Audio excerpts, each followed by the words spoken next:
It goes without saying that deer need a quality food source, and the same is true for water. The strategic placement of small ponds and water holes can attract and hold deer on your property. Here's Zach Haas with some tips on how to do that. The biggest things that whitetail need are food, cover, and water. So the more water you can have on a property, just like with food or cover, the healthier deer will be. Having that water is that other little attraction to bring that deer into the area where you're hunting. So you always start with looking at soil substrate. Next, you want to look at terrain and contour. Can I get this pond to naturally fill with runoff? Or can rain be my factor that helps it? Pond behind me, for instance, just purely rain. There isn't much contour that really helps this pond. And we also don't want to have a pond that's, say, right below a field that you fertilize nonstop, because now you have algae issues and things that way. So don't put it out of the way where they don't want to be there. It's no different than a tree stand or food plot. You try to put it where they want to be. Let them tell you where it kind of wants to be. When we look and start digging, we've got to make sure that it's a smooth basin. So you can't have these big rocks and stumps and roots coming into this basin. That's a potential puncture.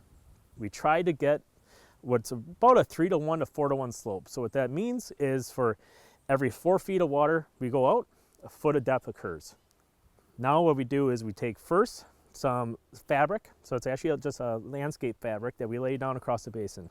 Now is the time for that synthetic liner. It's a double woven plastic liner, and it's a little different than like a lot of people use tarps and things of that nature to put them in. This is special woven material, so it doesn't rip, doesn't puncture. The biggest worry about any liner is UV, the sun. The sun is the biggest damaging component. So as long as it's covered and things of that nature by water and soil, it'll be fine. Once the liner's in place, we do another layer of fabric. Now this one is meant to hold the materials. So dirt, gravel, sand, whatever you may have available, or if you bring stuff in, it holds it in place. And you want to cover with about 6 inches to 8 inches of material. In a sense, that's the basics of it. Not everyone has access to private land where they can establish food plots and water holes. Many of us hunt on public land, but as we saw earlier, that doesn't have to be a handicap. Here's how one successful hunter scored a nice buck last season on land open to everyone. It was probably 4:45 this morning when I got up. I thought to myself, you know, you better get out in the woods. You got a big cold front coming this whole next week, and if you don't hunt today, you're going to miss out. I'd really like to hunt this public land area. Never have I hunted there before.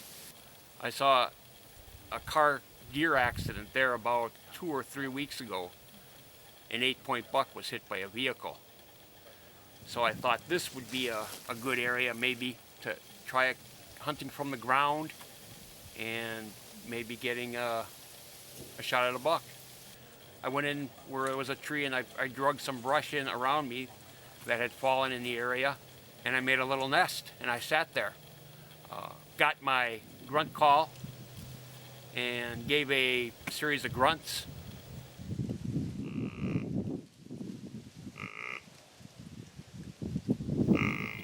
It was probably maybe 2 minutes later, I heard a twig snap.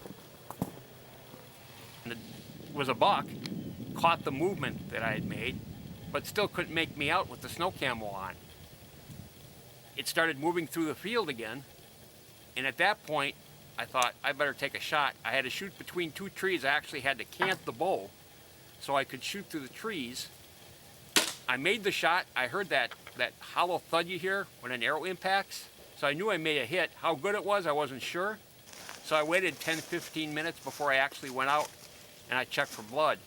And where I went where the deer was standing, sure enough, there was blood there.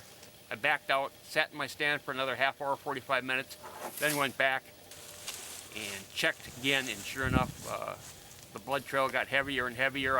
I walked maybe 150 yards on a pretty good blood trail and ended right here with this buck. So it was just an awesome morning. Public land, anybody can hunt it. Nobody does. I went in there and was lucky enough to make it all happen. Not the biggest buck in the world, but it was an awesome morning. A lot of fun.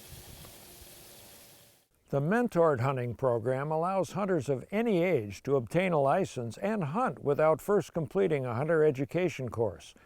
Regardless of age, the hunter must stay within arm's reach of a mentor, possess an appropriate hunting license and tags, and comply with all hunting laws. The mentor must be at least 18 years of age and is subject to other restrictions outlined in the hunting regulations booklet. In addition to the mentored hunting program, Wisconsin has increased efforts to recruit, retain, and reactivate hunters through the Learn to Hunt and Learn to Hunt for Food programs, and these are run by sportsmen's clubs and other local groups. These programs train novice adult hunters with demonstrations, hands-on field instruction, and a one-on-one hunting outing with an experienced mentor. No licenses or hunter education certification is needed to participate. These programs are also looking for volunteer mentors. We'll tell you where to find more information later in the show.